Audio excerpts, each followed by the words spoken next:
그 아들 되신 예수님을 분리해서 생각할 수 없습니다. 3년 6개월의 공생의 기한 가운데 우리 예수님이 눈에 하셨던 말씀은 하나님과 나는 하나이다 라고 말씀을 했습니다. 그런데 십자가 위에 서는 그 순간은 하나님을 향하여 어찌하여 나를 버리셨나이까 라고 하나님과의 완전한 분리된 그 모습, 어떻게 보면 예수님을 향하여 등을 돌리고 계시는 눈물 흘리는 예수님의 모습, 하나님의 모습이 나 어찌하여 나를 버리셨나이까 그 고백에 드러나고 있는 거지요. 왜 그랬을까요? 우리의 죄 때문이지요. 하나님과 우리의 사이를 갈라놓은 그 죄를 우리 주님이 다 짊어지셨기 때문에 하나님도 예수님을 향하여 등을 돌릴 수밖에 없었던 것, 그것을 다 아셨기 때문에 그 영적인 고통에 쏟아져 나오는 그 고백이 나의 하나님 어찌하여 나를 버리셨나이까 라는 그 고백이었습니다.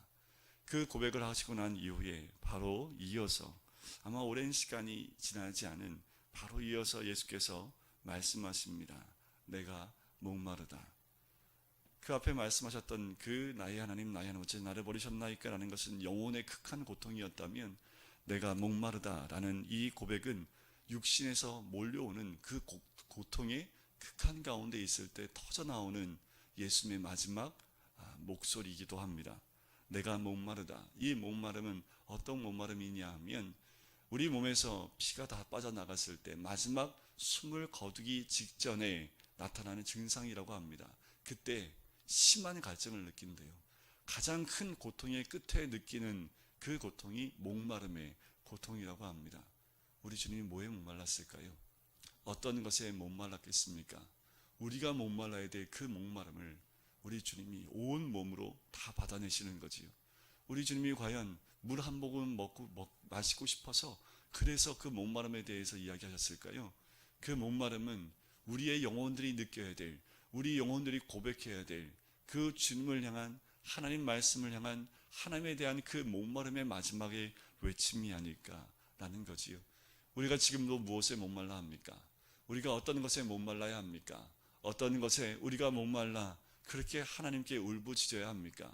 우리는 하나님 한 분만, 우리 주님 한 분만으로 목말라 하고 갈망해야 되는데, 또다시 우리는 그 십자가 앞에서 그 목마름을 해결하지 않고 또 다른 것을 향해서 우리의 목마름을 해결하려고 한다라는 거지요. 그것이 죄된 우리들의 모습이 아닌가라는 생각이 듭니다. 세상을 향해 목마름을 외치고 있는 것이 우리의 모습, 우리의 부족한 것을 채우려고 하는 그 목마름이 우리의 모습이 아닌가라는 생각이 들어요. 이 목마름이라는 것은 원어에 보면 어떠한 목마름이고 어떠한 가람이냐 하면 사막을 통과하여 마지막 순간 그 목이 타들어가는 그 고통 가운데 입이 바짝 마르고 혀가 검게 변하는 그 목마름입니다. 그런데 그때는 물을 마시면 사람이 죽습니다. 몸에 그 물이 다 빠져나갔기 때문에 이 목구멍이 다 붙어있는 상태이기 때문에 그 순간 물을 한 모금 마시게 되면 그냥 사람은 살 수가 없습니다. 그때는 조금씩 물기를 입술에 적셔줘서 조금씩 그 물기가 이 막혀져 있는 목구멍을 여는 그 시간들이 필요하다고 합니다. 이제 우리 주님이 느끼시는 그 고통이 이와 같은 고통이었다라는 거죠. 마지막 그 순간은 우리 인간이 느낄 수 없을 만한 그 고통, 목마름의 고통 가운데 있었던 우리 주님의 모습을 봅니다. 그런데 28절에 보면 그 목마르다라는 말씀 앞에 이런 말씀이 있습니다.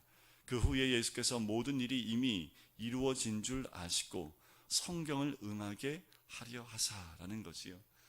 마지막 순간까지 우리 주님은 육체의 목마름까지도 무엇을 하기 위해서 이 목마름에 대해서 이야기하셨냐면 성경을 응하게 하기 위해서라는 겁니다.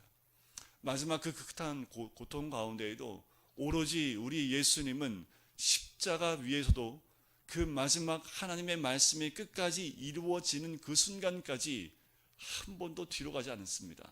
자신의 마음을 이야기한 적도 없고요, 뒤로 물러서는 것도 없고요, 십자가에서 그 모든 고통을 다 끌어안고 계시면서도 그 고통 가운데 뒤로 물러가지 않으시고 마지막 순간까지 다 이루신 줄 아시지만 마지막 순간에도 성경을 응하게 하려 하사라는 거지요.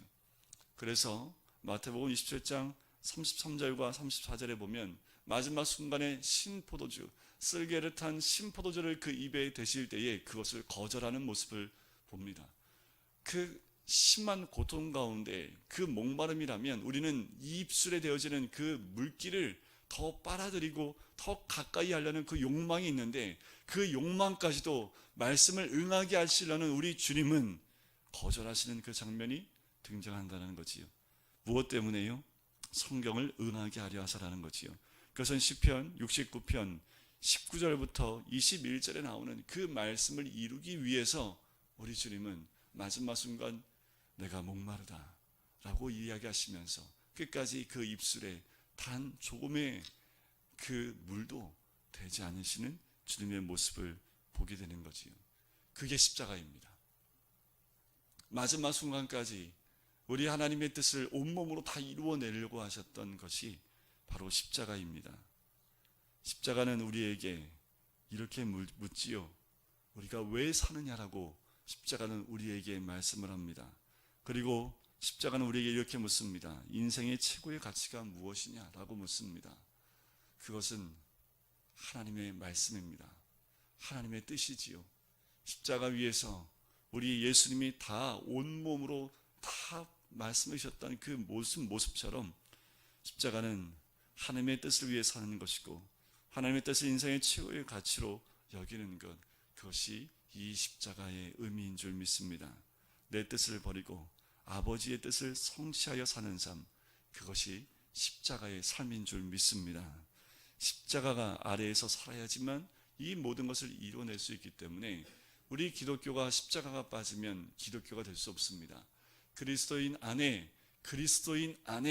예수의 피가 사라지면 더 이상 그리스도인일 수 없는 거지요. 우리가 그리스도인일 수 있고 우리 교회가 교회일 수 있는 것은 바로 예수의 피와 십자가가 있기 때문에 이 모든 것이 가능합니다. 우리의 가슴에 십자가가 사라지고 우리의 삶에 예수의 피가 사라지는 그 순간 우리는 종교인밖에 될 수 없습니다. 이 여타 다른 종교인들처럼 그렇게 그냥 종교의 삶을 사는 모습과 별반 다르지 않다라는 거지요. 오늘도 십자가 아래 나가서 그 십자가의 은혜, 하나님이 나와 함께 하실 수밖에 없게끔 만들었던 예수님의 그 십자가 우리 삶 가운데 있을 때야말로 우리는 은혜로다, 주와 함께 거함이 은혜로다 라는 이 고백을 할 수 있을 줄 믿습니다. 이 신포도주를 거절하신 우리 주님의 모습, 그 이유는 여러 가지가 있지만 우리 주님 마지막까지 그 고난을 온몸에 받으시겠다는 작정함이 우리 예수님에게 있는 거지요. 아까도 말씀드렸지만 쓸개 탄 포도주를 받으시지 않는 모습이 마태복음에 나와요. 이 쓸개를 탄 포도주의 그 의미가 무엇이냐 하면 마취의 역할을 한다는 걸 여러분들 아시지요? 그것은 마취의 역할을 합니다. 마지막 그 심한 고통 가운데 있을 때 이 쓸개 탄 포도주를 마시게 함을 통해서 그 고통을 좀 덜하게 해주는 역할을 하는 것이 쓸개 탄 포도주의 의미입니다. 우리 예수님 그것을 받아 마시지 않습니다. 왜요? 마지막 하나의 고통까지도 온몸으로 다 받아내셔야 되는 것이 하나님의 뜻이었기 때문에 우리 주님은 쓸개 탄 포도주를 입에 대지 않으셨다는 거지요. 그것을 통해서 어떻게 해요? 우리 예수님 마지막 숨이 거두는 순간까지 자신에게 부어진 그 모든 고통을 다 받아내셨던 분이 우리 주님이십니다. 또 한 가지, 이 포도주를 받지 않으셨던 이유는 예수님 마지막 만찬 가운데 포도주와 떡을 나누시고 하셨던 말씀의 약속 때문에 그렇습니다. 이제 사람으로 만든 그 포도주를 다시 입에 대지 않으시겠다 말씀하셨던 그 말씀을 이루시기 위해서라는 겁니다. 민수기 6장에 보면 나시린 법이 나옵니다. 그 나시린의 소원의 법에 보면 그 나시리에게는 삭도를 머리에 들지 않습니다. 시체를 가까이 하지 아니하고 포도주를 마시지 않는 것이 이 나시린 소원법에 거하는 나시린들의 모습입니다. 그것은 무엇을 의미합니까? 완벽한 구별입니다. 하나님의 것으로 완벽하게 구별되어져 있는 그 모습을 가지고 있는 것이 이 나실이라는 사람들입니다. 하나님이 이 법을 만들어 놓으셨는데 예수님이 십자가에 죽는 그 순간까지 스스로 나신의 소원 속에 자신을 묶어두는 모습을 봐요.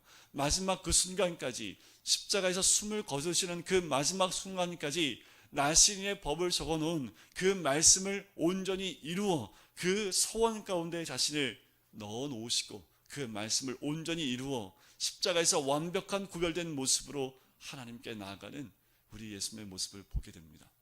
우리의 삶 가운데 이 모습이 있어야지요. 이제 십자가를 품고 사는 우리는 세상과 동화될 수 없습니다. 세상과 하나 될 수 없습니다.